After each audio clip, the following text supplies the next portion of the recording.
晚间好，欢迎回到鬼影档案馆，我是鬼影，戴上你的耳机，准备迎接梦魇吧。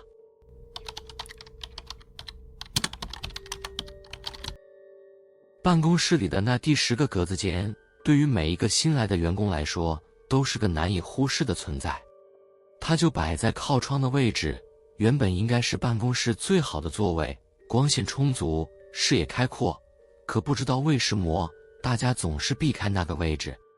刚进公司的时候，我也没有多想，只是觉得也许是某位同事的私人空间，毕竟谁会特意给一个空位子加上笔筒、便条纸和一盆快要枯死的多肉植物呢？可是随着时间久了，我开始发现不对劲。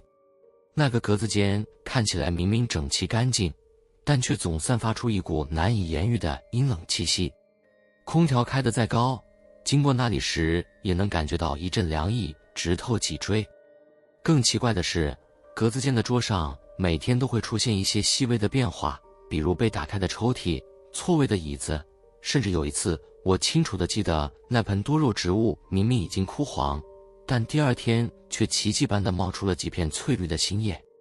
喂，别靠近那个地方，一位老同事有一天突然低声提醒我，他的表情透着说不出的古怪。那个座位从来都没有人坐，你最好也离远一点。为什么呀？我半开玩笑地问，难道有鬼吗？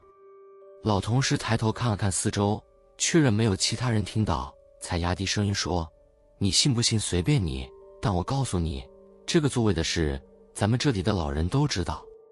以前有个人坐在那里，出了事。我追问他出了什么事，但他却怎么也不肯再说了，只是让我不要多管闲事。越是这样，我心里越是好奇，那个座位到底有什么问题。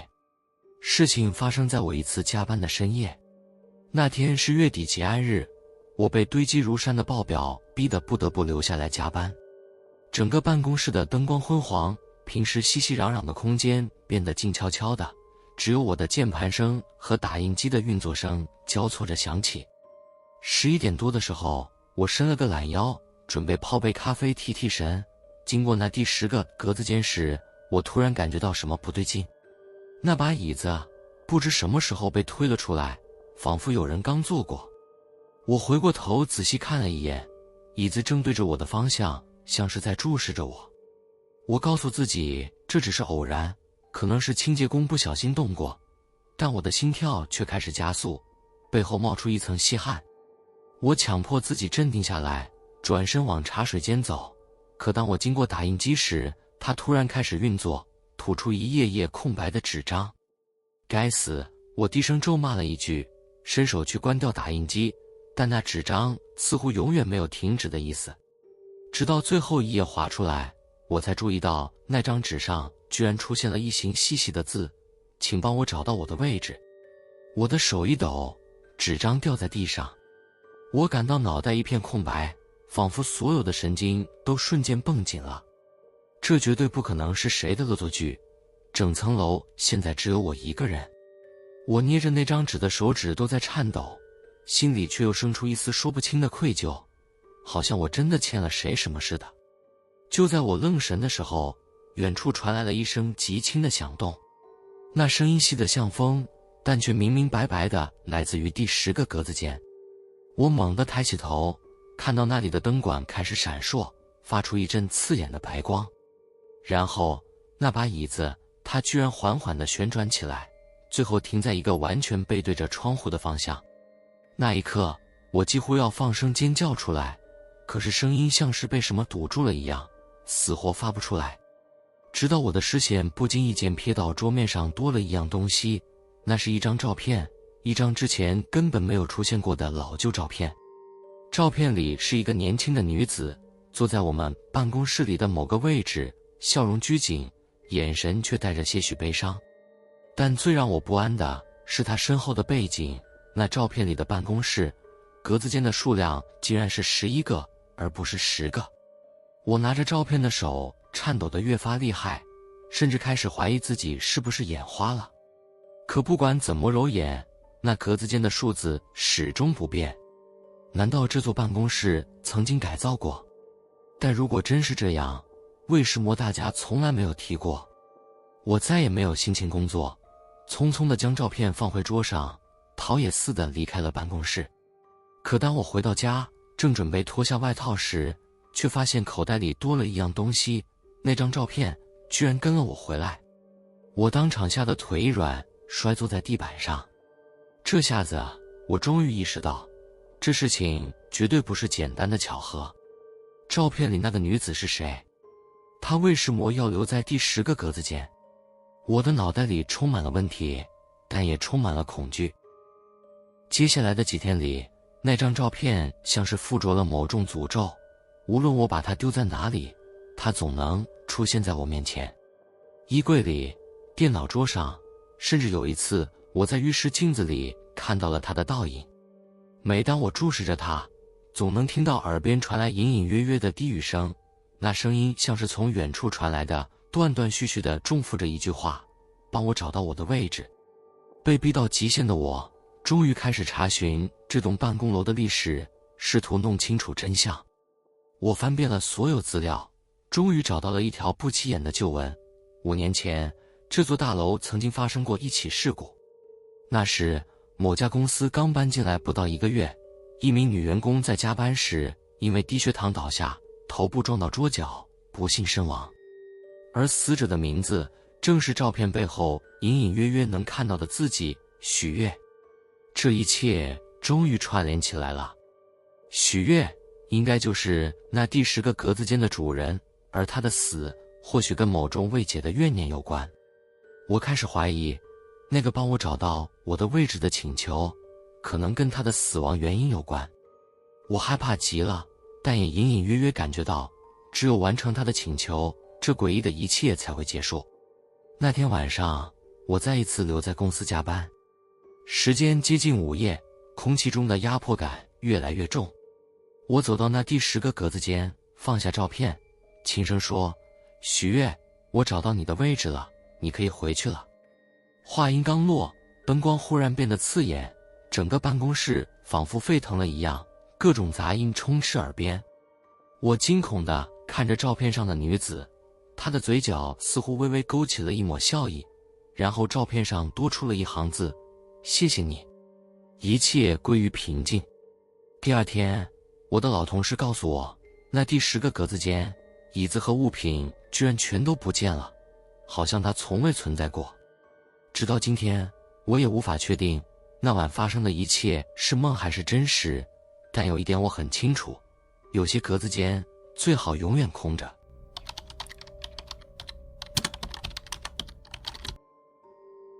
我一直是部门里最后一个下班的人，几乎每天都是如此。老实说，我其实并不喜欢这种感觉，一个人待在空荡荡的办公室里，加班到深夜，周围静的只剩下空调机嗡嗡的声音。但没办法，工作量大，老板压得紧，再加上我是刚入职的新人，只能硬着头皮撑下去。我们公司的门禁系统是电子刷卡式的，每个员工的上下班都必须用自己的卡刷进刷出，记录会被统一保存在后台资料库里。我有个习惯，每次离开办公室时都会特意看一眼门禁机的屏幕，确认自己的名字和退卡时间被正确记录。这个习惯本来只是为了以防万一，但没想到它却成为了整件事的开端。那是某个再普通不过的深夜，我匆匆完成了手头的工作，整理好桌面后，疲惫地走到门禁机前，准备刷卡退场。当我刷完卡，屏幕亮起时，我无意中瞄到了一个奇怪的名字：林依晨。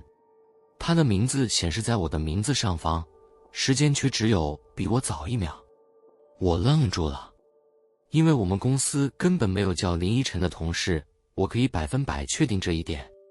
我当时想，也许是系统故障，或者有什么奇怪的误操作。毕竟，这样的技术问题并不少见。虽然心里有点毛，但我还是告诉自己不要大惊小怪，急急忙忙地离开了办公室。然而，事情并没有这么简单。接下来的几天，每次我在门禁机前刷卡退场时，总能在屏幕上看到那个名字林依晨。他的退卡记录总是出现在我的名字上方，时间也永远比我早1秒。不管我多晚加班，甚至到凌晨2点，他的名字依然会出现在屏幕上，仿佛无论我在拖延，永远都有一个人比我先离开。1次是巧合，2次是故障，可3次、4次，甚至更多次呢？这样的情况一直持续了整整1周，我开始觉得事情有些不对劲了。我把这件事告诉了一个比较要好的同事，他听完之后脸色立刻变得难看起来。他犹豫了一下，然后小声问我：“你确定看到的名字是林依晨？”“当然确定。”我点点头，说：“可是公司里根本没有这个人，对吧？”他沉默了好几秒，然后低声说：“5年前，有个叫林依晨的女孩在我们这栋大楼出过事。”我的心猛地一沉。出事？什么意思啊？当时她是某家公司的一个员工，有一天加班到很晚，结果心脏病发作，倒在办公室里。等人发现她的时候，已经没救了。后来这件事闹得挺大，那家公司也搬走了。再后来，你也知道，这层楼换了几家公司，最后才轮到我们搬进来。我听着他说的每一个字，感觉身上的每一根汗毛都竖了起来。我努力让自己冷静，强行笑了一下，那可能是巧合吧，或者可能是谁用这个名字乱录入了一下。同事看着我的表情，拍了拍我的肩膀，欲言又止。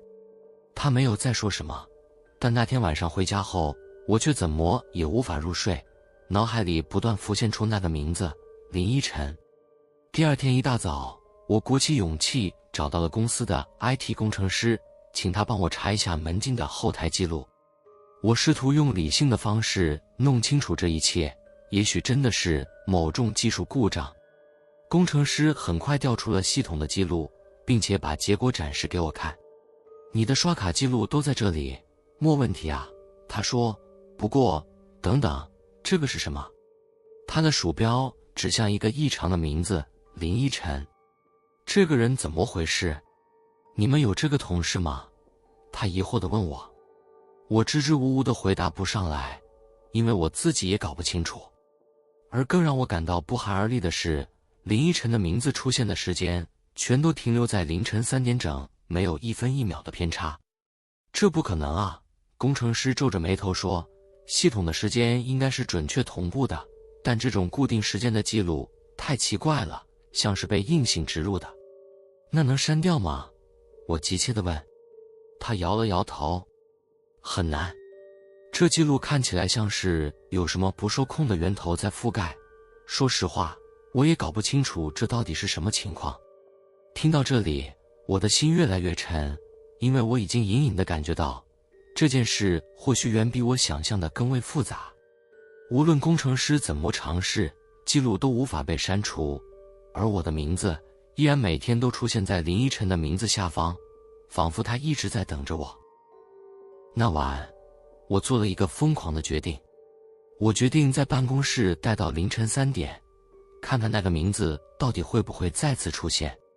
时间1分1秒的流逝，凌晨的办公室静得可怕，只有电脑主机的微弱嗡鸣声伴随着我。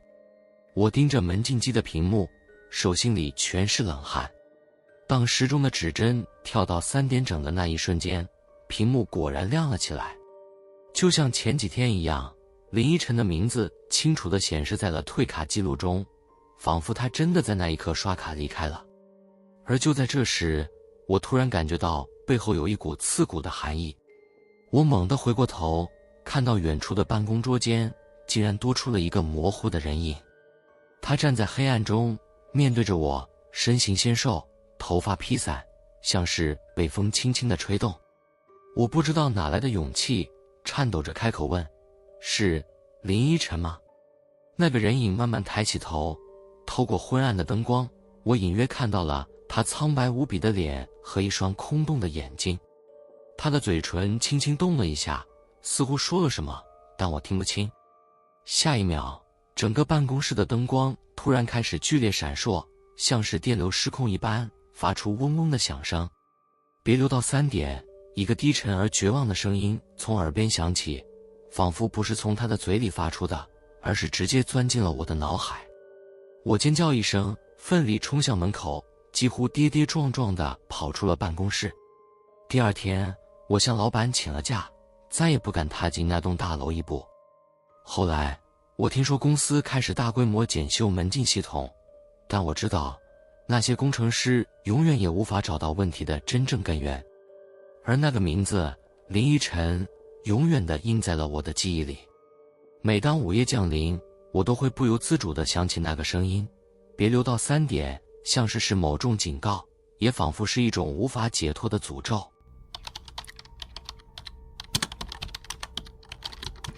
那是一个忙碌的星期五，距离下班时间还有不到10分钟，整个办公室已经开始弥漫着一股轻松的氛围。大家不是在收拾桌面，就是忙着和同事闲聊，讨论着晚上的聚餐或者周末的安排。我则低着头，死盯着电脑屏幕，试图赶在今天内完成手头这堆讨人厌的报表。老实说，我对这份工作并不算满意，但也没有更好的选择，只能硬着头皮撑着。今天是月底，又正好赶上一个重要的报告要交给客户，早早下班对我来说无疑是重奢侈。当大家陆续收拾东西离开时，我依然埋头苦干，手指飞快地敲打着键盘。辛苦了呀，别加班太晚。经理临走前拍了拍我的肩膀，随口说了一句：“知道了。”我抬头挤出一个勉强的笑容。目送他离开后，整间办公室陷入了死一般的寂静。时间一分一秒的流逝，原本亮堂的办公区随着夜幕的降临逐渐变得阴冷。即使开着灯，空间里的光线也显得暗淡而生硬。我强忍着困倦，终于在将近11点时完成了报告。尽管身体疲惫，但内心总算松了口气。我把文件保存好，伸了个懒腰，准备去茶水间给自己倒杯水提提神。走廊里的灯光比平时还要昏暗几分，不知为什么，今天的气氛让我有些不安，好像有人正在角落里注视着我。当我回头看时，什么都没有。当我经过办公室尽头的厕所时，一个低沉的声音突然传进了我的耳朵，那是一阵微弱的哭声，从厕所里传出来的。我停下脚步，站在走廊中央，愣愣地听着。那哭声非常轻，断断续续的，像是一个女人压抑着自己的情绪，极力掩饰自己的悲伤。但这样的声音，在这深夜空无一人的办公室里，显得极为诡异。我立刻否定了同事还在的想法，因为早在2个多小时前，我就已经是整层办公室里唯一的留下来的人了。谁在里面？我试探性地问了一句，但哭声并没有停止，反而更轻了些，像是在刻意回避我的询问。我挣扎了一会儿，心里有些迟疑，到底要不要进去看看？如果真的是谁在里面出了什么事，我不去帮忙，岂不是太冷漠？可万一，心里的另一个声音告诉我，这件事也许并不像表面那么简单。最终，理智战胜了恐惧。我鼓起勇气推开厕所的门，里面冷得异常，灯光闪烁着，像是接触不良一般。四周静得可怕，那阵哭声却仿佛就在耳边。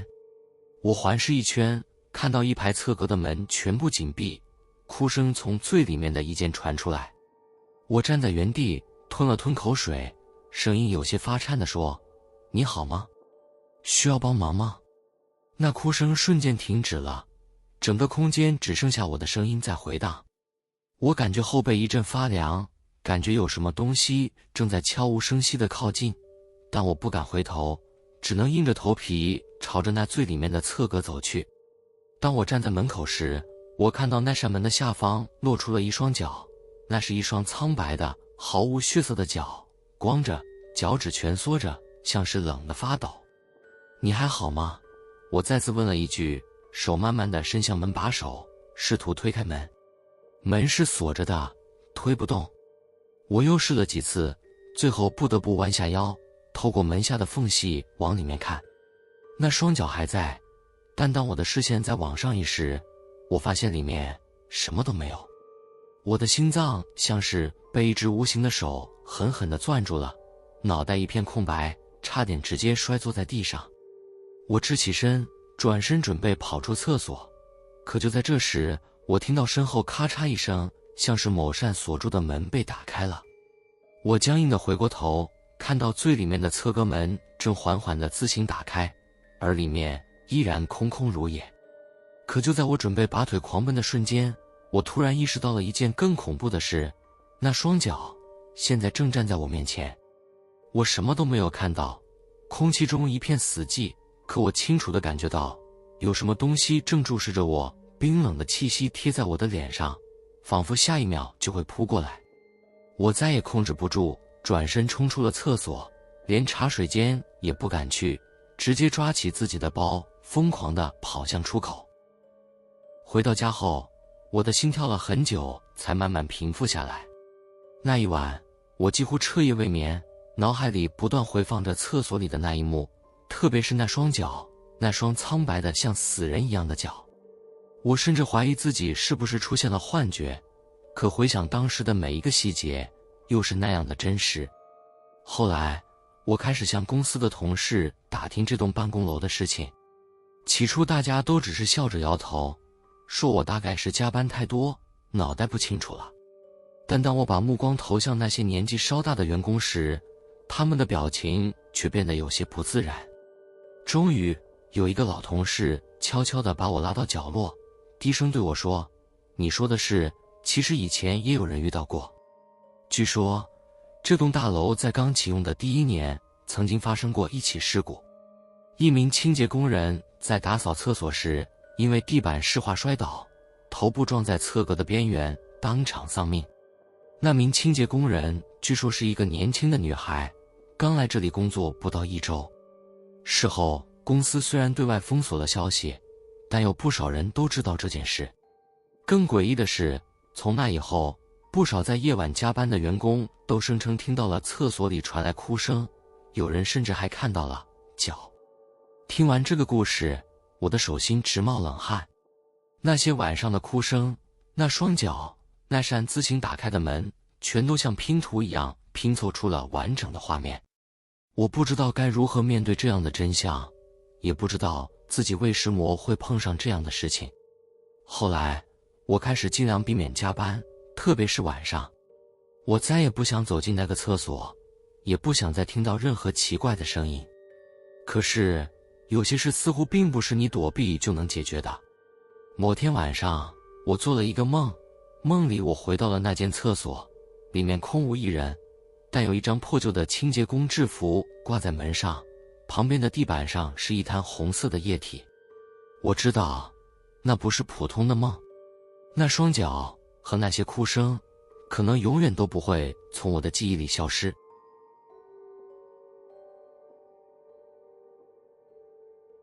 喜欢这类型的故事的话，记得点赞、订阅鬼影档案馆，开启小铃铛，才不会错过接下来的恐怖小故事哦。你们有类似的或者其他的灵异经验吗？欢迎留言分享。鬼影档案馆，我们下次见。